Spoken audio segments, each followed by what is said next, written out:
a quiet archive record. Tonight, we're stepping into a slow unfolding.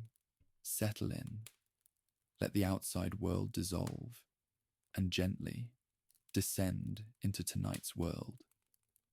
In the quiet between myth and record, there is a recurring name that refuses to stay buried. The Anunnaki appear in ancient Mesopotamian texts as a divine assembly, entangled with kingship, judgment, and the ordering of the world. Yet in modern retellings, they become something else entirely. Visitors, engineers, colonizers, saviors, or villains. Tonight, we trace the path from cuneiform tablets and careful translations to sensational claims and internet certainty, separating what is written from what is inferred, and what is dreamed from what can be demonstrated. We will move slowly, evidence first, speculation clearly labelled, always listening for what the sources actually say. This is the Anunnaki story, Chapter 1. The name in the clay. The archive opens the way it always does, with dust, with catalogue numbers, with a feeling that history is not past, only stored. In museum drawers and university collections, Mesopotamia waits in fragments, a broken corner of a tablet, a seal impression, a hymn copied by a student scribe who had to practice the same lines until his teacher approved the wedges. In the beginning, before the arguments, before the documentaries, before the conspiracy threads, there is simply a word, written in clay, Anunnaki. If you have ever heard the name, you have likely heard it with a heavy promise attached, a suggestion that the syllables themselves contain a secret. But the first step of a careful story is to loosen that promise and let the word sit inside its original world. In ancient Mesopotamia, words are not only words, they are networks. They connect to places, to rituals, to political power, to older stories, to the authority of temples. So what does the evidence actually give us? The term Anunnaki appears in Sumerian and Akkadian contexts, with variation across time and city tradition. In broad terms, it is used for a group of gods, sometimes the great gods, sometimes the gods of the underworld, sometimes a council or assembly that participates in decisions about fate, judgment, or kingship. That already tells us something important. In the oldest layers we can access, the Anunnaki are not presented as a single named individual, not a lone being, not a spaceship captain. They are plural. They are a collective. And in ancient religion, a collective of gods functions like a cosmic institution, an assembly of powers, a celestial court, a divine administration. The sources do not speak in the language of modern science because they were not trying to. They speak in the language of relationship between heaven, earth, and the underworld, between the city and the temple, between humans and the forces that decide whether a harvest comes, whether a king is legitimate, whether a plague arrives. So, if you approach the Anunnaki from the tablets outward, the first thing you feel is not alien machinery. It is governance, cosmic governance. This matters because many modern retellings begin at the other end. They begin with a conclusion, then work backward. Tonight, we will do the opposite. We will start with what can be shown. Then we will watch where interpretation begins to drift. Let us first set the ground under our feet. Mesopotamia is not one culture frozen in time. It is a long corridor of civilizations, Sumerian city-states, Akkadian empires, Ur-III administrators, Old Babylonian scribal schools, Assyrian imperial propaganda, and late scholarly traditions, all using related languages and borrowing one another's gods and stories. A single name can travel. A single myth can be rewritten. A god can be merged with another god, or given new titles, or reframed as a patron of a new city. So when you see Anunnaki on a tablet, you also have to ask, which century is this? Which city? Which tradition? Which genre of text? A hymn is not a law code. A myth is not a royal inscription. A ritual text is not a historical chronicle. And a school exercise is not a sacred revelation. Evidence first means we keep these categories separate. The Anunnaki appear in myths that describe divine conflict and divine labor, in contexts where other groups of gods appear as well, including the Igigi in some traditions, another collective whose role overlaps in complicated ways depending on the composition. But even the overlap itself is a clue. These were not rigid franchises. They were living traditions. Here is a quiet but crucial point. The Mesopotamians wrote for reasons that were immediate. They wrote to teach scribes. They wrote to praise gods. They wrote to claim legitimacy. They wrote to preserve ritual procedure. They did not write to satisfy modern curiosity about what really happened in a literalistic sense. So when the Anunnaki are said to decree fate, we should hear what that phrase meant in their world. Fate is not only a personal destiny, it is the order of things, the structure of authority, the pattern that makes a civilization feel predictable. To decree fate is to rule. This is why the divine assembly matters. It mirrors the human assembly. It justifies it. A king rules because the gods rule. A city has officials because the cosmos has officials. A temple has hierarchies because heaven has hierarchies. You can feel it in the architecture. You can feel it in the bureaucracy. Now, the mystery begins when we ask, why does the modern imagination keep returning to these names? Why do we feel, when we hear Anunnaki, that it should mean something hidden? Part of the answer is that Mesopotamia sits close to the beginning of recorded literature, and beginnings invite projection. When you stand at the threshold of writing, the first epics, the first administrative lists, the first treaties, it is easy to imagine that something purer lived there, some original knowledge that later ages lost. This is a human reflex. We do it with Atlantis. We do it with Egypt. We do it with the Library of Alexandria. We do it with the idea of a lost golden age. And Mesopotamia has an additional lure. Its writing looks like code. Cuneiform is not immediately legible to the modern eye. It is wedge marks, repeating patterns, silent geometry. That makes it feel like encryption. So when someone claims they have decoded a tablet and discovered a secret about the Anunnaki, it lands on already fertile ground. But what is the real process of translation? It is slow, collaborative, conservative. It depends on sign lists, bilingual texts, parallel passages, and the accumulated labor of generations. It is revised, debated, footnoted. Most importantly, it is public. When claims are made that do not align with standard translations, evidence-first thinking asks for the apparatus. Which tablet? Which line? Which sign values? Which parallels? Which grammar? Which lexicon entries? Which peer review? This is not gatekeeping. It is the method that prevents us from turning our desires into history.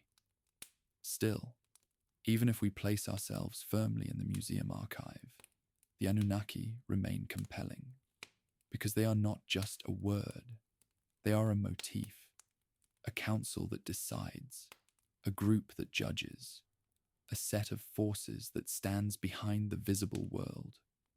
And whether you believe in gods, aliens, archetypes, or metaphor, the motif is powerful. In Mesopotamian myth, the gods are not distant moral abstractions. They are like magnified people, capable of generosity and cruelty, wisdom and pettiness, order and chaos. Their world feels strangely familiar. It feels like politics. And when modern people project aliens into this space, it is often because they find the political realism unsettling. If the gods behave like rulers, then the myth becomes a mirror. But if the gods are really extraterrestrials, then the myth becomes a puzzle. A puzzle is easier to hold than a mirror. So tonight, as we continue, we will keep returning to the same gentle discipline. What do the texts say? What do we think they mean? And what are we adding because it satisfies a modern hunger? To keep our footing, we will also name the categories clearly. Evidence. Things supported by primary sources, mainstream translation, and established scholarship. Interpretation. Plausible readings that remain within the range of the sources. Speculation. Ideas that go beyond the sources, presented as possibilities rather than conclusions. There is room for all three, as long as we do not confuse them. The Anunnaki begin as a plural name in clay, and in that plural, we can already feel the tension that will define the entire story. A group, a council, an unknown number, a shadowy assembly. The mind hates an unknown number. It wants a list, it wants faces, it wants a hierarchy. And so, over centuries, the Anunnaki will be recast again and again, by priests, by scribes, by modern authors, by filmmakers, by people who want a secret, and by people who want a solution. For now, in the quiet of the archive, we let the word remain what it is in the earliest view we can reach, a name for divine powers in assembly, close to kingship, close to fate, close to the administration of reality. And we turn the page, not quickly, not harshly, but with the soft patience the clay deserves. Chapter 2. Gods, councils, and the shape of myth. To understand the Anunnaki, we have to understand how Mesopotamian myth works when it is doing its real job. Myth is not only a story, it is a mechanism. It explains why the world is arranged the way it is. It negotiates competing traditions between cities. It authorizes rituals and temples. It reconciles contradictions without eliminating them. And it does this using images that are both cosmic and intimate. A river becomes a boundary between realms. A mountain becomes a meeting point between earth and sky. A temple becomes an axis where the divine can be invited to dwell. In this world, the gods are not only in heaven, they are in their cities, in their statues, in their rituals. A god statue is not merely a symbol. In many contexts, it is treated as the god's presence, prepared, fed, clothed, carried, installed, mourned, and celebrated. This is evidence-first cultural context. And it matters, because modern retellings often treat Mesopotamian religion as if it were a book of coded astronomy. But it was also profoundly physical.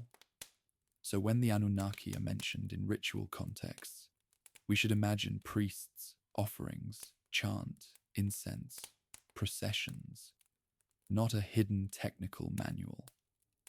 Now let us look at one of the central mythic patterns that touches the Anunnaki, the pattern of divine labor and divine order. In several Mesopotamian compositions, there is a tension in the divine world. Someone must do the work. Someone must dig canals, maintain fields, build, carry.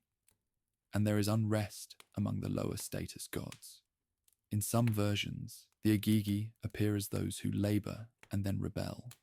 In other versions, different collectives are invoked. The details shift, but the pattern remains.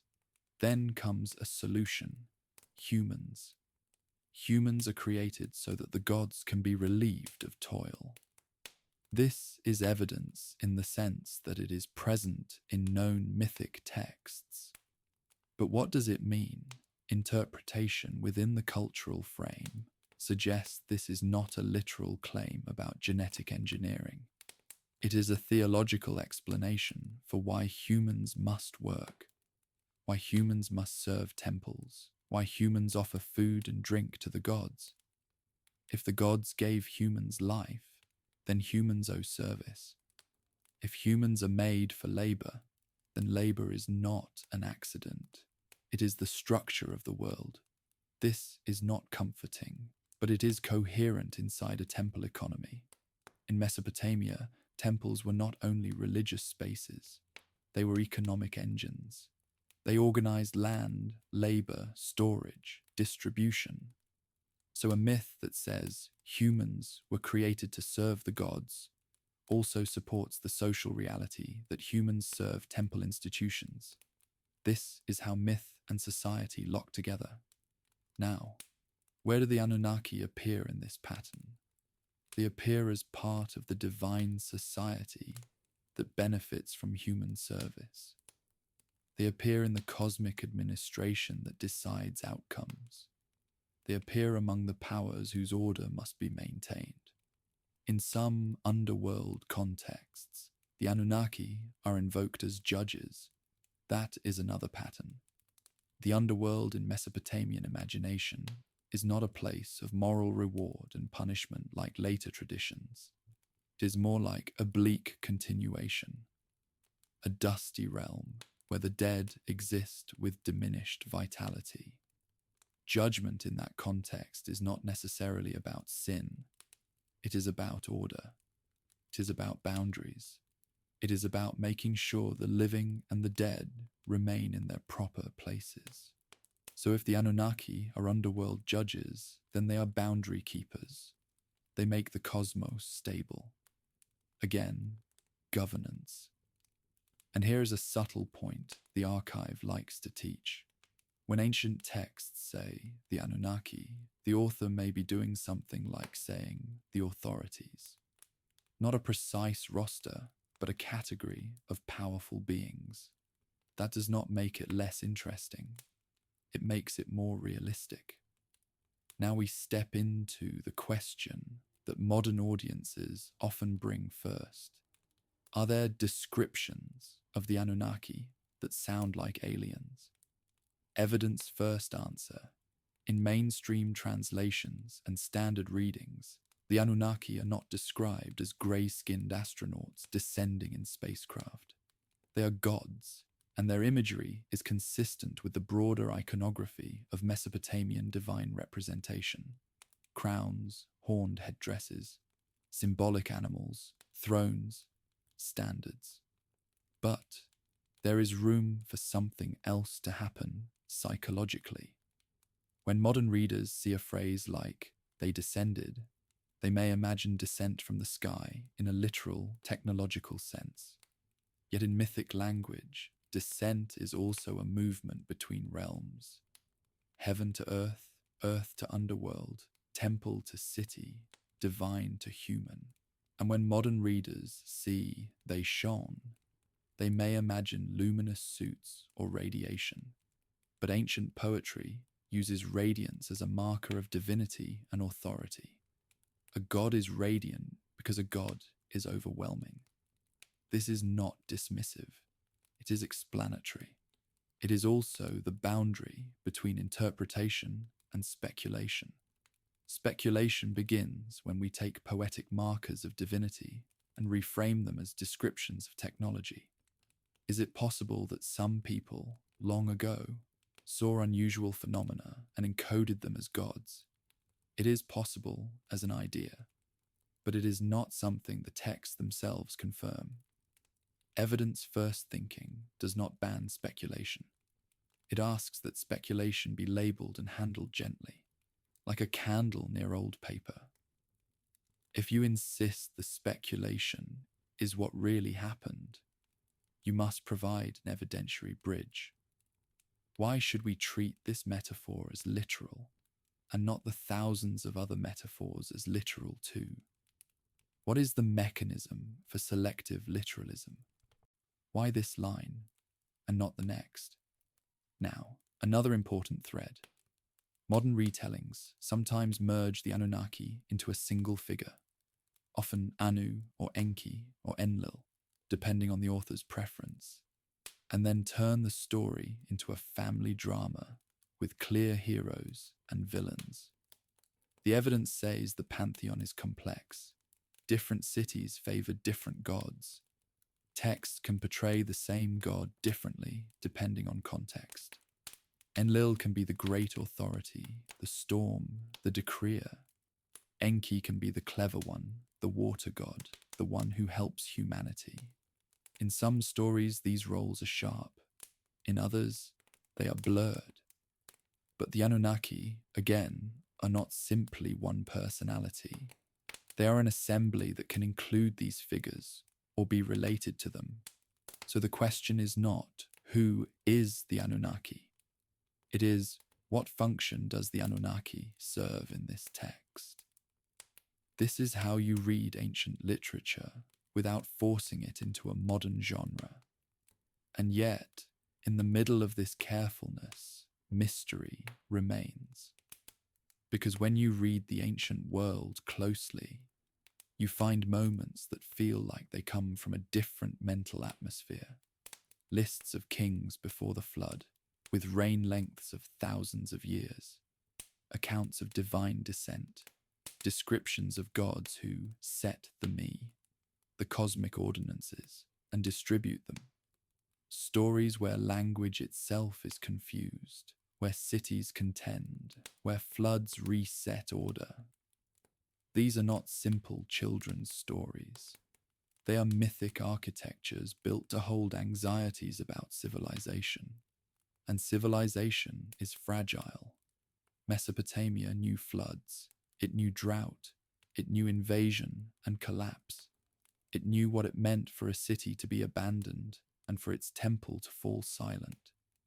In that environment, the idea of a divine council that maintains order is more than theology. It is hope.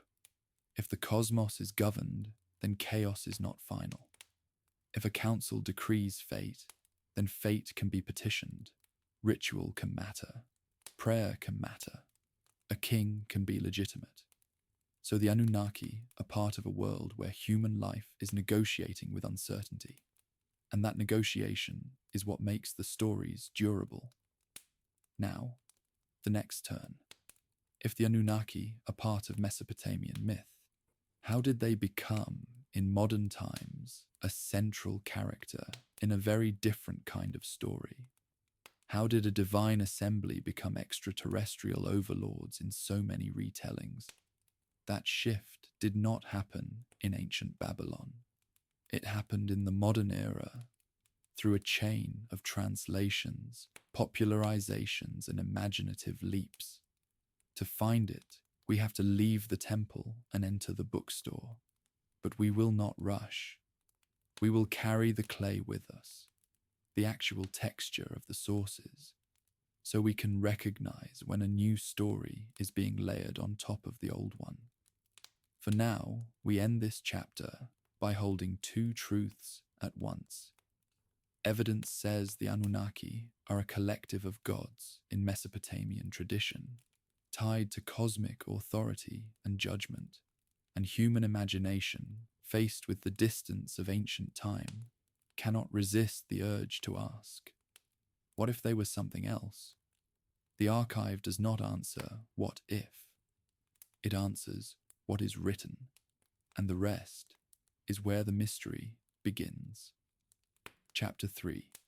The Modern Rewriting of Ancient Names.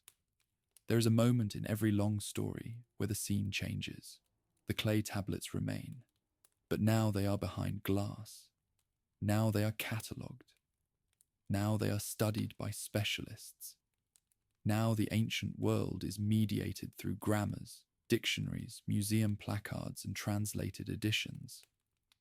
And then, outside the academy, a different kind of translation begins. a translation not only of language, but of meaning. This is where the Anunnaki step out of the archive and into the modern imagination. To understand this transformation, we need to understand a simple human pattern. When something is difficult to verify directly, it becomes easier to claim. Cuneiform is difficult. Most people cannot read it. Most people do not have access to the tablets. Most people will not check the footnotes.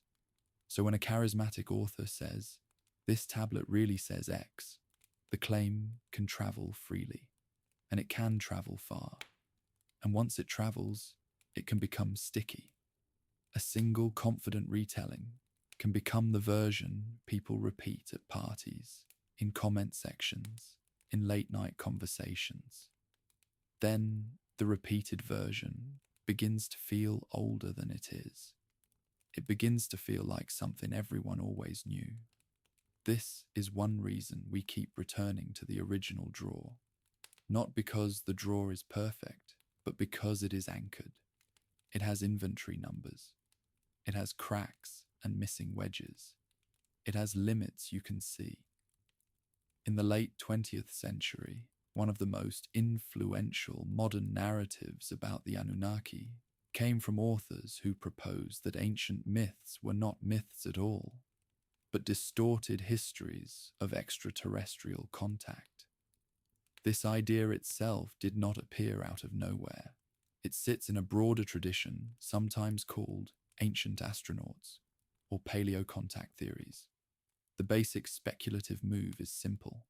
1. Ancient people describe gods descending from heaven. 2. Modern people have the concept of aliens in spacecraft. 3. Therefore, the gods might have been aliens, and the myths might be eyewitness accounts.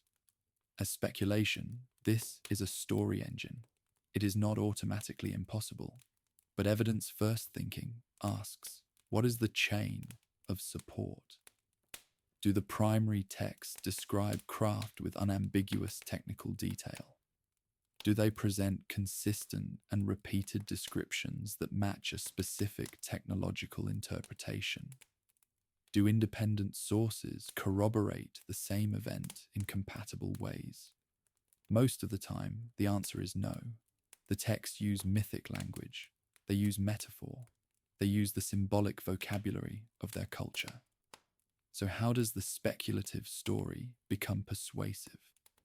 Often through a second move, selective literalism combined with selective mistranslation. A poetic line is treated as a technical report. A word with multiple meanings is forced into a single modern meaning that supports the narrative. A gap in the tablet is filled with a conclusion. A list of gods becomes a roster of officers. A mythic heaven becomes outer space by default. And the reader, who cannot check the cuneiform, is asked to accept the author's authority. This is where we must be careful, because there is a difference between popularization, making scholarship accessible, reinterpretation, offering a new reading while still engaging with scholarly methods, fabrication, asserting translations and claims without credible linguistic support. Evidence first does not mean trust the academy blindly. It means check the method. Now, one of the most widely circulated modern Anunnaki narratives is associated with claims about a planet sometimes called Nibiru or Planet X, and a story of extraterrestrials coming to Earth for resources, sometimes gold, sometimes other materials. In this narrative, the Anunnaki are not a divine assembly. They are a species. They arrive. They mine. They engineer humans as workers. They leave traces in myth and in the Bible.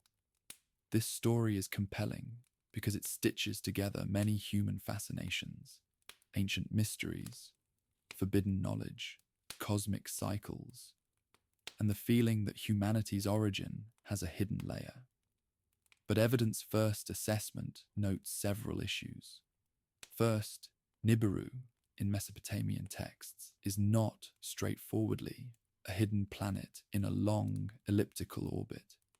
The term is associated in various contexts with a crossing point, sometimes linked to astral phenomena and sometimes to Jupiter in certain Babylonian astronomical traditions. Its meaning and referent can shift by text and period. Second, the idea that the Anunnaki came to mine gold is not a standard scholarly conclusion derived from primary texts. It is part of a modern speculative narrative. Third, the humans engineered as workers motif, while it echoes the mythic theme of humans created to serve the gods, becomes a different claim when it is framed as genetic engineering. The evidence for the first motif exists in mythic texts. The evidence for the second requires additional support that is not present in the same direct way. So what do we do with this? We do not need to mock it. We do not need to accept it. We need to locate it correctly. It is modern myth-making, and modern myth-making is not a crime. It is a human behavior. But the danger is confusion. If you call modern myth-making what the tablets say, you collapse the boundary between source and story. And once that boundary collapses, anything can be placed inside the ancient world. Now, there is another layer of modern rewriting that is more subtle. Even without aliens, modern audiences often want the Anunnaki story to be linear. They want a single timeline. They want clear motivations. They want a decisive conclusion. But the ancient material is not built that way. It is a library, not a novel. Different texts contradict one another. Different cities elevate different gods. Different periods reinterpret older myths. So any modern retelling that presents the Anunnaki story as a single consistent narrative is already doing creative work. That creative work can be respectful and transparent, or it can be hidden behind the appearance of scholarship. Our job tonight is not to ban creative work. Our job is to keep the labels visible. Now let us step closer to the psychology of why the extraterrestrial framing is so persistent. When you treat ancient gods as aliens, you gain several things. You can keep the drama, but remove the sacredness. You can keep the miracles, but make them technology. You can keep the moral ambiguity, but attribute it to an external species, rather than to the nature of divinity. You can shift the story from how humans related to the divine to how humans were managed by outsiders. This shift can feel empowering or destabilizing, depending on the listener. For some, it is empowering because it suggests there is an explanation for suffering and hierarchy. We were designed to be workers. For others, it is destabilizing because it suggests we are not the authors of our own story. But either way, it satisfies a modern appetite for systems, for hidden systems. We live in an era where institutions feel opaque and powerful. Governments, corporations, surveillance networks, financial systems. So we imagine a deeper institution behind them. We imagine a cosmic bureaucracy. The ancient Anunnaki were already a cosmic bureaucracy. The modern retelling simply changes the uniforms. Now, another ingredient in the modern rewriting is the use of visual culture. Ancient seals show winged figures, horned crowns, strange creatures, and scenes of enthroned gods. To a trained eye, these are iconographic conventions. To an untrained eye, they can look like helmets, flight suits, rocket packs, and lab scenes. This is where pareidolia enters the archive. The mind sees what it expects to see. Evidence-first approach here is straightforward. iconography must be read in context. We compare motifs across hundreds of artifacts. We interpret them alongside texts and known religious symbolism. When we do that, the imagery tends to resolve into cultural meaning rather than literal machinery. But again, speculation remains possible as speculation. You can wonder, you can imagine, you can ask. You just cannot claim certainty without the bridge of evidence. Now, perhaps the most important part of this chapter is a simple reminder. Modern claims about ancient texts are easy to test when they provide citations. If someone says, Tablet X, line Y says this, you can go look up the publication, the photograph, the transliteration, the translation, and the notes. If someone does not provide citations or provides vague references like ancient tablets say, you are being asked to trust a voice rather than a source. And voices can be persuasive. The Anunnaki story in the modern era often becomes a battle of voices. One voice says, scholars hide the truth. Another voice says, this is all fantasy. And listeners are forced to choose a side. But evidence-first thinking offers a third path. You do not have to choose a tribe. You can choose a method. Read the sources that are available. Compare translations. Learn the limitations. Notice where a claim is strong and where it becomes a leap. Now, to keep our balance, we should also acknowledge something fair. Academic knowledge does not always reach the public. Scholarly writing can be inaccessible. Institutions can be elitist. Museums have histories tied to colonial extraction. And authority can be abused. These are real issues. They can create distrust. And distrust can make alternative narratives attractive. So the solution is not to demand blind trust. The solution is to widen access and teach method. Tonight's story tries to do that in the gentle way, not as a lecture, but as a lantern. Because the Anunnaki story, at its core, is not only about gods or aliens, it is about how humans relate to the unknown. Ancient people named the unknown and turned it into ritual. Modern people name the unknown and turn it into theory. Sometimes the theory becomes ritual too. Now, as we prepare to move deeper, we will carry two threads forward. Thread 1, the ancient Anunnaki as a collective of gods in mythic governance. Thread 2, the modern Anunnaki as a speculative species in a cosmic origin story. In the next chapter, we will lay those threads side by side and ask a sharper question. If someone wanted to claim the Anunnaki were visitors, what kind of evidence would we need? And do we have anything like it? In texts, in archaeology, or in the hard residue of the past? The archive grows quieter here. The clay does not argue. It only waits. Chapter 4. What the evidence can and cannot carry. There is a temptation, when we are dealing with ancient mysteries, to treat absence as proof. No one can fully disprove an extraordinary claim about the deep past, because the deep past is incomplete. Tablets are broken, cities are buried, libraries burned, languages evolved, records were lost. So if someone says, the Anunnaki were aliens and the proof was destroyed, the claim becomes slippery. But evidence-first thinking has a calm reply. Extraordinary claims require extraordinary evidence, and lack of evidence is not a substitute. This does not mean we demand perfection. It means we demand proportion. A quiet way to think about proportion is to ask what kind of traces different kinds of events usually leave. If a king builds a wall, we find bricks and foundations. If a scribe copies a hymn, we find tablets and school texts. If a city collapses, we find burn layers, abandoned rooms, and sudden changes in pottery. Even rumor leaves traces, in the way a story spreads, in the way it changes, in the way it attaches to certain fears.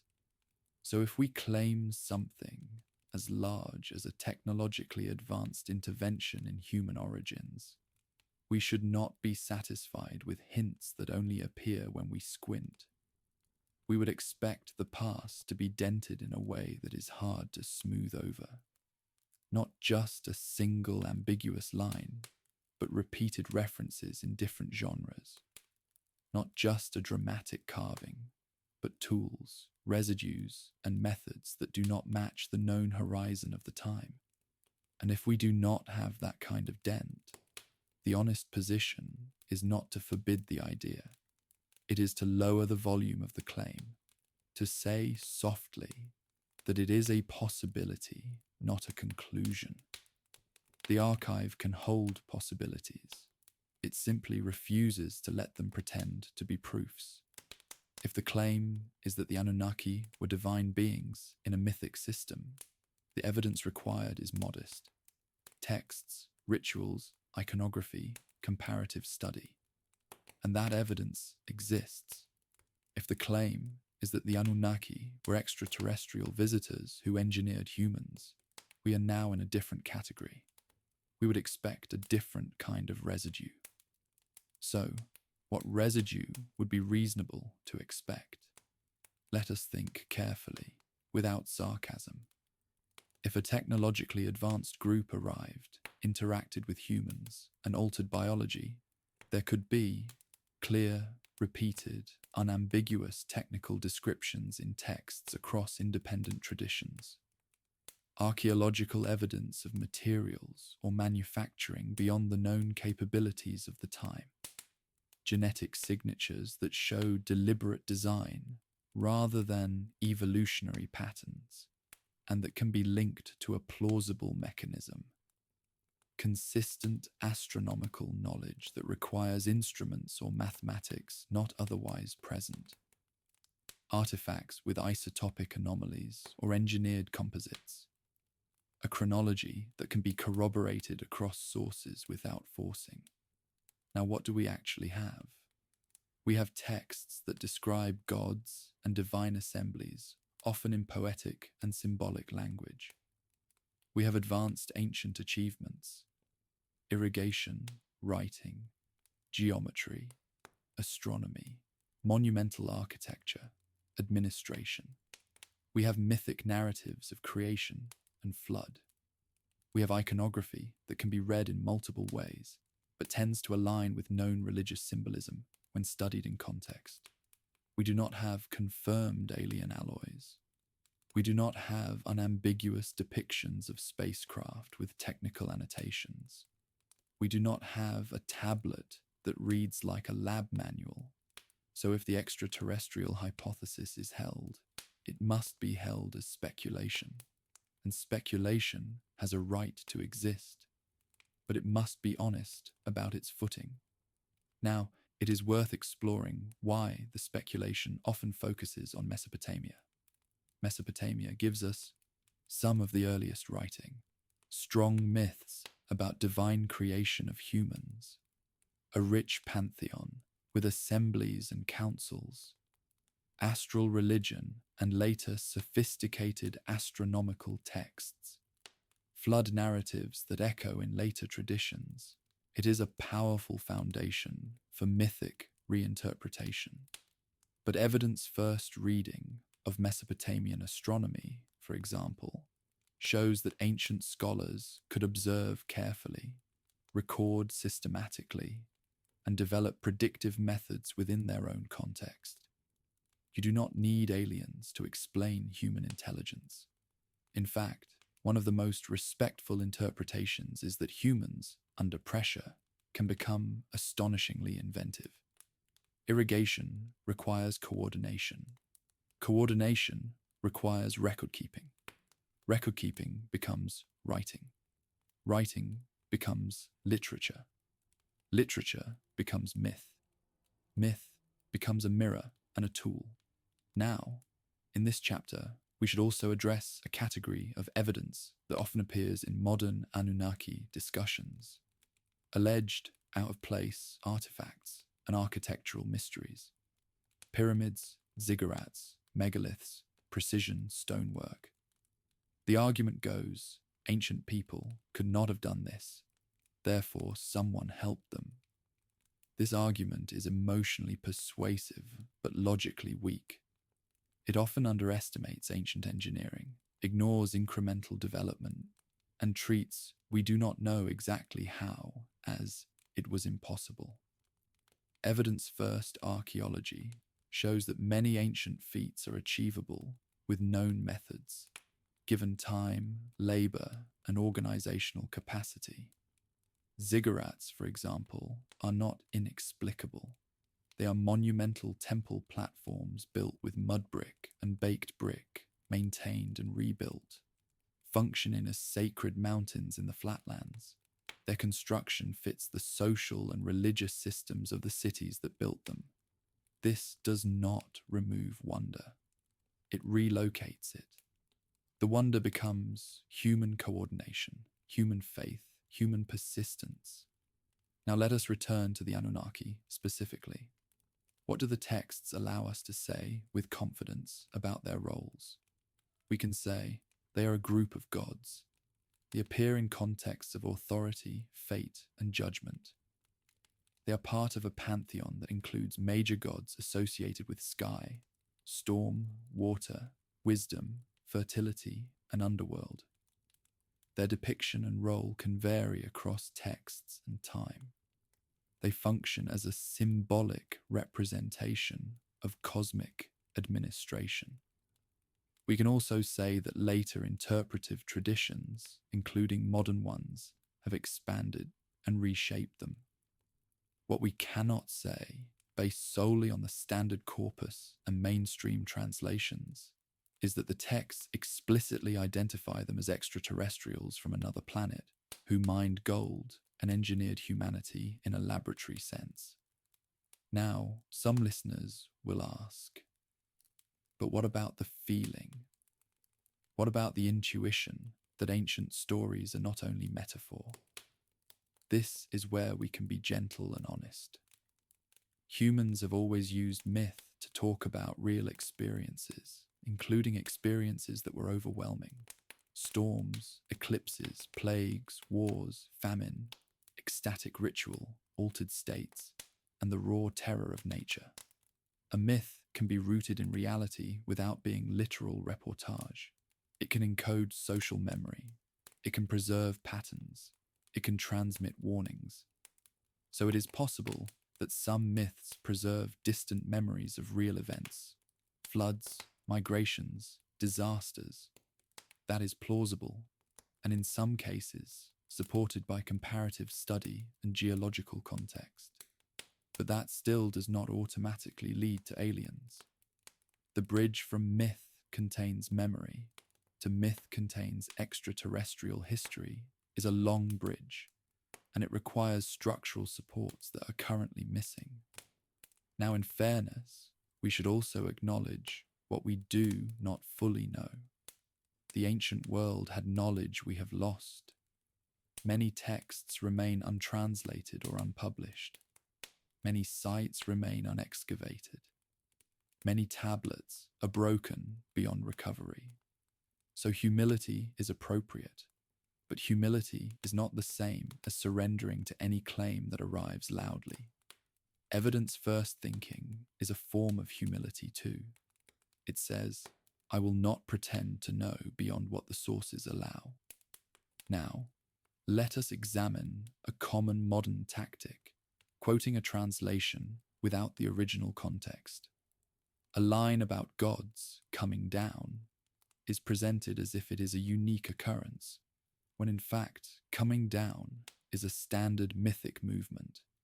A term for sky is treated as space.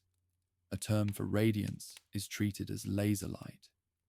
The archive teaches us a quiet skill, repetition. When you see a phrase, ask how often it appears. Ask whether it is conventional. Ask whether it appears in mundane contexts too. If it is conventional, it is less likely to be an eyewitness description of a unique technological event. Now, another common modern tactic is conflation, merging Mesopotamian stories with later biblical or esoteric traditions and treating the blend as one consistent ancient narrative. For example, linking the Anunnaki to Nephilim or to fallen angels or to later occult systems. This is a rich field for comparative mythology, but it is not evidence that the Anunnaki were aliens. It is evidence that stories travel and transform. And stories do travel. The flood story is a perfect example. There are Mesopotamian flood narratives that predate the biblical account. The motif moves, changes, is reframed in a different theological system. That movement is evidence of cultural contact and literary inheritance. It is not evidence of extraterrestrial intervention. Now, as the chapter settles, let us ask a more intimate question. Why do we want the Anunnaki to be aliens? For some, it is because the idea of gods feels too metaphysical, too bound to religion. Aliens feel secular. Aliens feel like a scientific explanation, even when the evidence is mythic. For others, it is because aliens provide a grand stage for human identity. They make us part of a cosmic drama.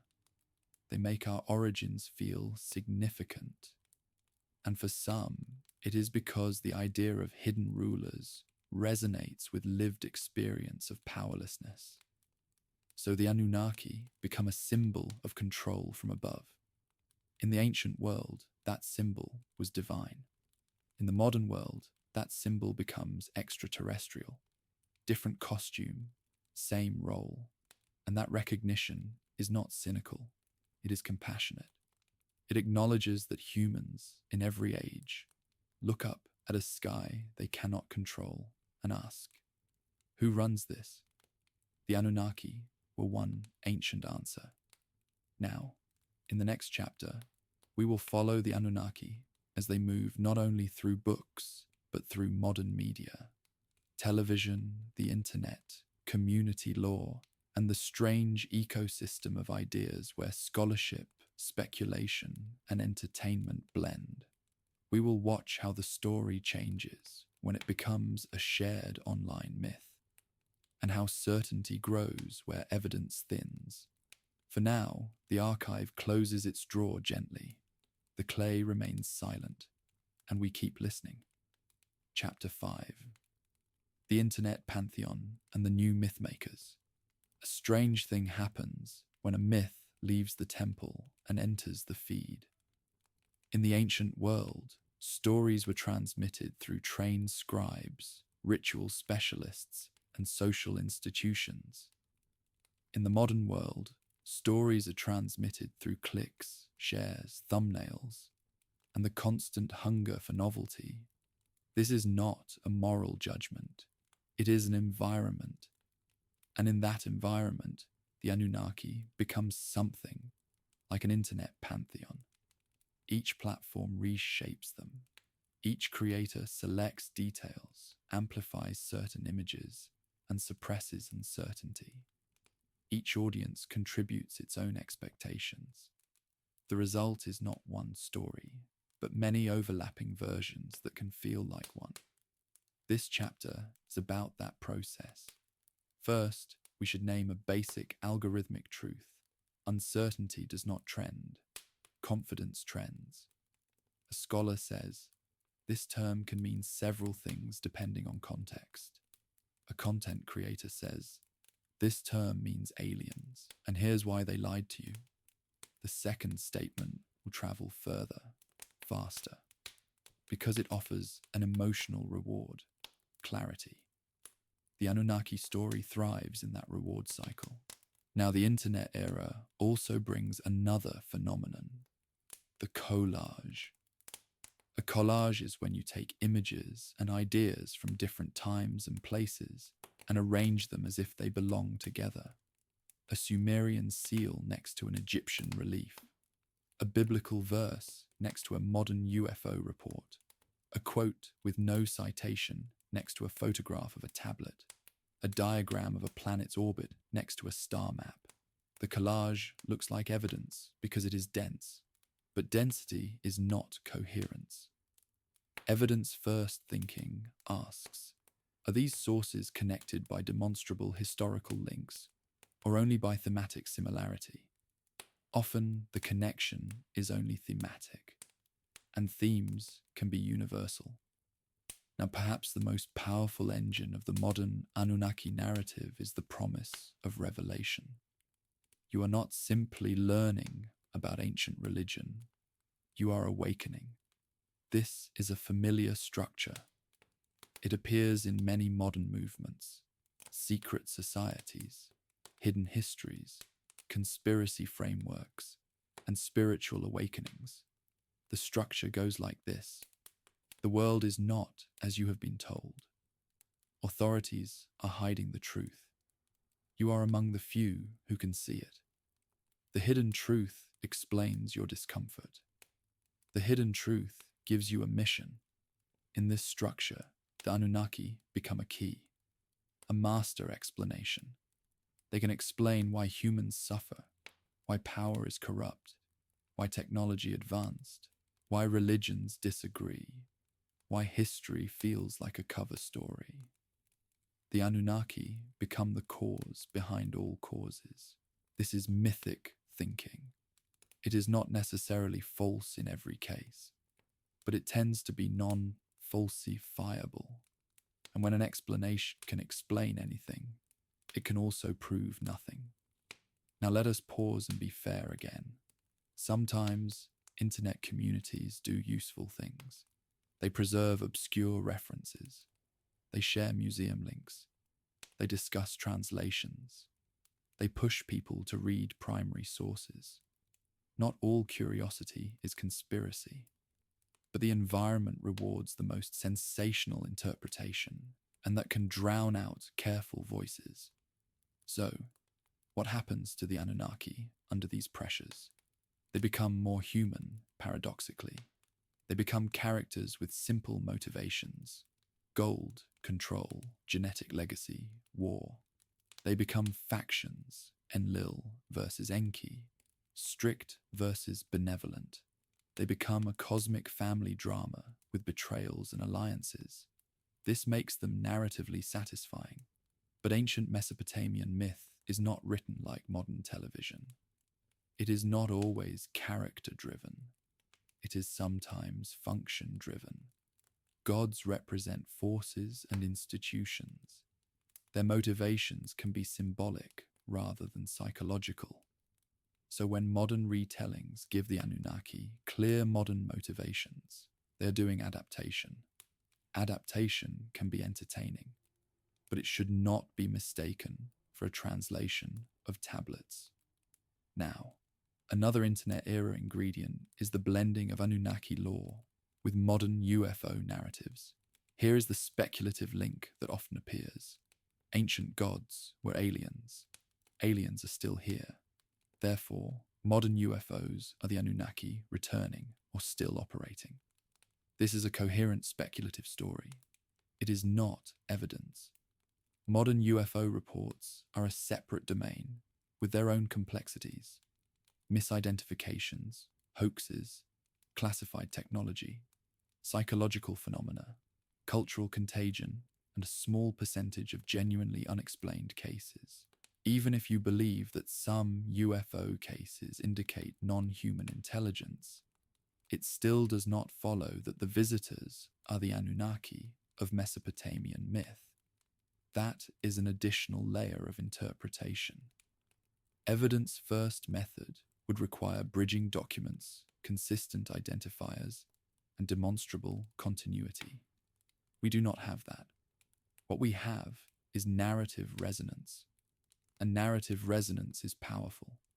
It is why a name like Anunnaki is reused. It already carries an ancient weight. It sounds like it belongs to something older than us. Now, let us discuss another modern factor: mistrust in institutions. In recent decades, many people have watched institutions fail them. Economic crises, political corruption, propaganda, exploitation, broken promises. When trust collapses, the imagination looks for a hidden truth that explains the collapse. The Anunnaki narrative can function as an allegory. We are ruled by forces that do not care about us. In ancient myth, gods can be indifferent and demanding. In modern life, institutions can feel indifferent and demanding. So the myth becomes a modern metaphor, even when it is presented as literal. This is why some people cling to the story with such intensity. It is not only about ancient tablets, it is about meaning. Evidence-first thinking does not ignore meaning. It simply refuses to confuse meaning with proof. Now there is one more thing the internet does. It accelerates certainty. In a slow, scholarly process, ideas remain tentative for years. In a fast online process, a claim can become common knowledge in weeks. A misquote becomes a quote. A paraphrase becomes a translation. A claim becomes, they found a tablet that says, and soon the story is repeated so often that it feels like evidence. This is called the illusory truth effect. Repetition produces belief. The archive counters this with slowness. That is why we are moving slowly tonight. Now, to ground ourselves, let us imagine a practical exercise. If you hear a claim, like the Anunnaki created humans by mixing their DNA with apes, you can ask, which tablet? Which museum inventory number? Which publication? Who translated it? What does the transliteration show? Do multiple independent Assyriologists agree? Is the claim consistent with the grammar and known lexicon? Often, the trail evaporates, and that evaporation is information. It does not prove the opposite claim. It simply tells you the claim is unsupported. Now, another common claim is that mainstream scholars refuse to translate certain tablets. This is usually a misunderstanding. Many tablets are untranslated because there are too many, because funding is limited, because specialists are few, because some are fragmentary, and because publication is slow. The bottleneck is not always conspiracy. It is often capacity. This is less thrilling, but it is real. Now, the Anunnaki story also intersects with modern spirituality. Some people identify the Anunnaki with star seeds, or with spiritual lineages, or with cosmic ancestry. In these systems, the Anunnaki are not necessarily villains. They can be teachers or creators. This is not a scholarly claim. It is a spiritual narrative. It can be meaningful to the person who holds it, but it should not be presented as what Mesopotamian texts say. Now, the central documentary question of this chapter is, what are we watching when we watch the modern Anunnaki phenomenon? We are watching myth evolve. Ancient myth was a way of organizing the world. Modern myth is still a way of organizing the world, but the world now includes space travel, genetics, and global networks. So the myth absorbs those elements. The Anunnaki become a vessel for modern concepts. They become a symbol that can carry both ancient authority and modern science fiction texture. This is why the story is so sticky. It feels old and new at the same time. Now, to keep the tone balanced, let us state clearly what is not being claimed here. We are not claiming that every modern Anunnaki believer is foolish. We are not claiming that extraterrestrial life is impossible. We are not claiming that humans understand all of history. We are claiming something simpler. The ancient evidence supports the Anunnaki as a divine assembly in Mesopotamian mythic and religious systems. The extraterrestrial Anunnaki narrative is a modern speculative reinterpretation that is not directly supported by the primary texts in the way it is often presented. And the reason the speculative narrative thrives has as much to do with modern psychological and social conditions as it does with ancient clay. Now, as we approach the final chapter, we will do something important. We will not try to solve the mystery. We will try to honor it, because there is a kind of mystery that is not a puzzle to be cracked. It is a space to be held. The Anunnaki sit at the crossroads of ancient religion and modern imagination, scholarship and popular culture, evidence and longing. And that crossroads is where humans have always told stories. In the next and last chapter, we will bring the threads together. We will revisit what we can say, what we cannot say, and what we can responsibly wonder. We will also ask what the Anunnaki story reveals about us, here, now, in the quiet hours when we look back into the oldest writings and feel them looking back. For now, we let the feed scroll away. We return to the archive. We listen again for the sound of clay. Chapter 6. A careful ending and the shape of the unknown. In the final drawer of the night, the archive gives us a choice. We can leave with certainty, or we can leave with clarity. Certainty is often a comfort, but it is not always earned. Clarity is quieter, but it is more durable. So we will end with clarity. Let us restate the evidence. The Anunnaki, in Mesopotamian tradition, are a collective of gods. They appear as an assembly associated with cosmic authority, decreeing fate, legitimizing kingship, maintaining order, judging in underworld contexts.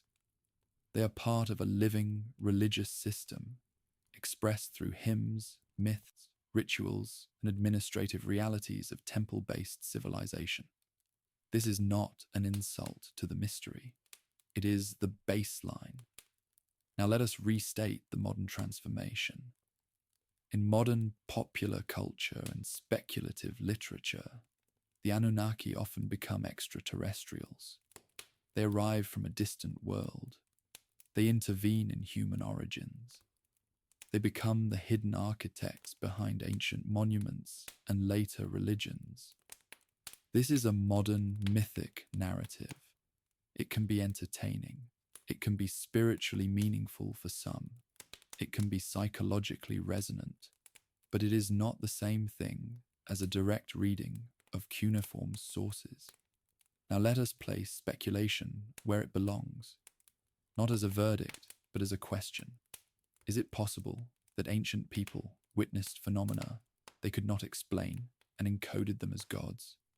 Yes, it is possible in a general sense. Humans do this. We name the unknown. Is it possible that the universe contains non-human intelligence? Yes, it is possible. The universe is vast. Is it possible that some non-human intelligence interacted with humans in deep time? It is possible as a hypothesis, but it remains unproven. And is it possible that the Anunnaki specifically were that intelligence? It is possible as a story, but there is no strong evidentiary chain that compels this conclusion. So if you choose to hold this as speculation, hold it gently. Do not use it to erase the achievements of ancient people. Do not use it to flatten complex cultures into a single hidden plot. Do not use it to replace method with excitement. Now, why does this matter? Because the Anunnaki story is also a story about intellectual ethics. When we speak about the ancient dead, we borrow their voices. We quote their hymns. We translate their lines. We interpret their symbols. We have a responsibility not to make them say what we wish they had said. At the same time, we have a responsibility not to dismiss the human impulse to wonder. wonder is not the enemy of scholarship. Wonder is often its beginning. The problem is not wonder. The problem is pretending wonder is proof. Now, there is another layer to this ending. What if the deepest Anunnaki mystery is not about aliens at all? What if the mystery is about why the idea of a divine council feels so familiar across time? In the ancient world, the Anunnaki are a council of gods who manage fate. In the modern world, many people feel that fate is managed by councils too. Boards, agencies, committees, elites, networks. We live under systems that are hard to see, hard to influence, and often indifferent. So we look backward and find a myth that already contains the shape of that experience. This does not mean the myth is only metaphor. It means metaphor is powerful. It means the human mind recognizes patterns of power. Now, another possibility, still within a respectful frame. The Anunnaki might function as a symbolic language for forces that are real but not personal. Weather, disease, fertility, political stability, war, the rise and fall of cities. In that reading, the Anunnaki are not individuals. They are names for the structure of existence. When the gods decree fate, the world follows laws you cannot negotiate with. When the gods judge, boundaries are enforced. When the gods demand service, life demands work. This is not a reduction. It is an interpretation that keeps the myth connected to lived reality. Now, we also have to acknowledge the emotional beauty of the ancient texts. Even when they are stern, they are luminous. Even when they are strange, they are human. A scribe copied those lines by lamplight. A priest sang them in a temple that smelled of oil and smoke. A king used them to claim legitimacy. A mother might have heard their echoes in lullabies and laments. The Anunnaki were not a trivia topic. They were part of the world. When we turn them into a modern thriller, we gain excitement, but we risk losing intimacy. So this ending will be intimate. Here is what we can take with us, without forcing an answer. We can take the fact that the oldest writing we have contains not only lists and receipts, but stories about origin, authority, and the struggle to make sense of suffering. We can take the realization that ancient people were not naive. They built complex societies. They observed the sky. They made art that still holds attention. They argued with one another across centuries through the medium of copied lines. We can take the understanding that modern narratives about the Anunnaki are mirrors of modern fears and desires. The fear of being controlled, the desire for a cosmic explanation, the longing for a lost beginning. And we can take a method. When you hear a claim about ancient tablets, ask for the tablet, ask for the line, ask for the translation method, ask for citations. Ask what is evidence and what is speculation. This method does not kill mystery. It protects it from exploitation. Now, the last thing we will do is return to the simplest image, a piece of clay impressed with wedges, hardened by time. It does not speak unless you learn its language. And even when you learn the language, it still speaks in poetry, in ritual, in mythic architecture. It does not give you a spaceship blueprint. It gives you a civilization's attempt to make order out of chaos. And perhaps that is the most enduring revelation of all, that the unknown has always pressed against the human mind, and humans always have named it, gathered it into councils, given it stories, and listened, hoping the story could hold the night. So if you want to keep the extraterrestrial possibility as a private candle, you can. Just do not mistake candlelight for sunrise. And there is one more candle we should name, because it burns on both sides of this debate. It is the candle of translation. Translation is not a magic trick where one perfect English word hides inside one ancient sign. It is a set of choices made under constraint. A sign can have multiple values. A phrase can have a range of meaning. A tablet can be broken. A genre can be poetic. A scribe can be copying an older line without fully understanding it. So when we argue about the Anunnaki, sometimes we are not arguing about aliens at all. We are arguing about what it means to read. The skeptical reader asks for citation and grammar. The mystery reader asks for resonance and pattern. A good documentary can serve both, as long as it does not lie to either. That is why, tonight, we have tried to keep the lanes visible. Evidence is allowed to be boring sometimes. Speculation is allowed to be beautiful, and both are allowed to sit in the same room if they do not pretend to be the same thing. The Anunnaki remain what the archive shows us they were, a divine assembly in the oldest written myths we can touch. If you listen closely, that is already enough to make the night feel strange, because it means that more than 4,000 years ago, people were already asking the same question we ask now. Who decides what happens to us? Who sits behind the curtain of weather, war, sickness, luck, and loss? They answered with councils. We answer with systems. Sometimes we answer with aliens. Sometimes we answer with nothing at all. And maybe that is the final continuity. Not the names, not the theories, but the ache. The ache to place a shape around the unknown, so the mind can rest. Very gently. And the rest is our own modern hunger, writing new wedges into the soft clay of the internet. This was a quiet archive story, where the story ends, sleep begins,